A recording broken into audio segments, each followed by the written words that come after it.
pivot et la ficelle, je ramène le pivot vers moi et là, tac, je redresse le tout. Ça paraît simple, mais méfiez-vous. Il faut un petit peu de poigne parce que c'est tendu. Si la ficelle n'est pas tendue, vous n'allez pas réussir à faire de feu par friction. Donc le mieux, c'est de mettre l'arc comme ceci sous son bras.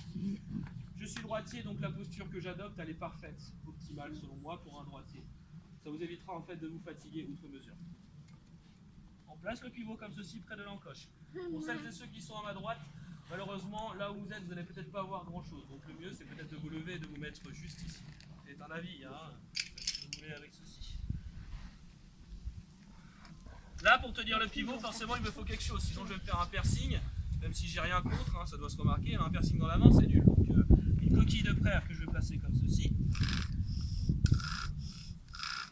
Et là, je peux faire ma friction sans me faire de trou dans la main.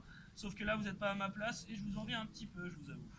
Et bien, le coquillage, il va devenir brûlant. Rien qu'avec 3-4 allers-retours, il va devenir brûlant. Et un tatouage de coquille de praire dans la main, perso, ça m'intéresse pas. Hein. Donc, on va prendre 2 morceaux de cuir pour tenir le tout. Normalement, en moins de 10 secondes, et je dis pas ça pour me la raconter ou me vanter, c'est juste de la science, encore une fois, on atteint les 350 degrés si on a la bonne posture. 350 degrés, c'est la fumée. Mais gardez ça à l'esprit, c'est pas parce que tu as la fumée que tu as réussi à faire ton feu. Hein. Vous savez, l'expression il n'y a pas de fumée sans feu, quand tu travailles ici, tu la détestes.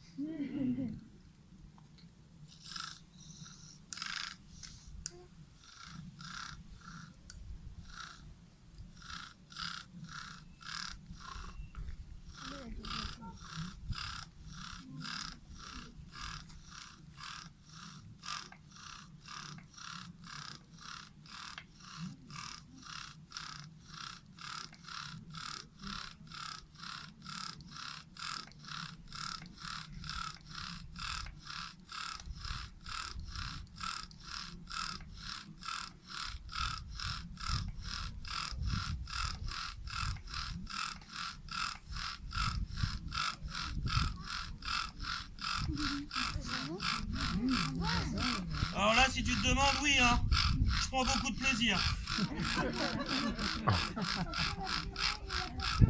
Ça fume.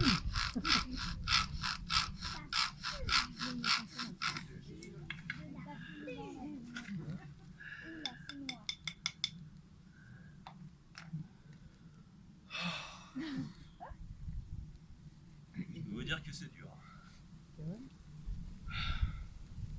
Alors, quand tu as fini ta friction, ne crie pas victoire trop vite. Tu as forcément de la fumée qui va sortir de ton petit tas de sur de bois, si tu t'es plus ou moins débrouillé. Le truc, c'est qu'il faut attendre au minimum, selon moi, 10 secondes. Si la fumée, elle persiste à sortir 10 secondes après que tu as arrêté, ça veut dire que tu as une braise à l'intérieur. La braise, là, tu n'y touches pas. Laisse faire la nature. La nature est bien faite. Vous voyez, elle me permet de me reposer sans que j'ai besoin de faire grand-chose. Bon, je papote parce que je dois vous expliquer des choses. Ah, j'ai vu. Et là, en plus, il y a un petit peu de vent, donc ça attise la chaleur. Je récupère la braise avec eh bien, 1 ou 2 de mes coquillages. Hein. Ouais. Et là, je répète le même exercice.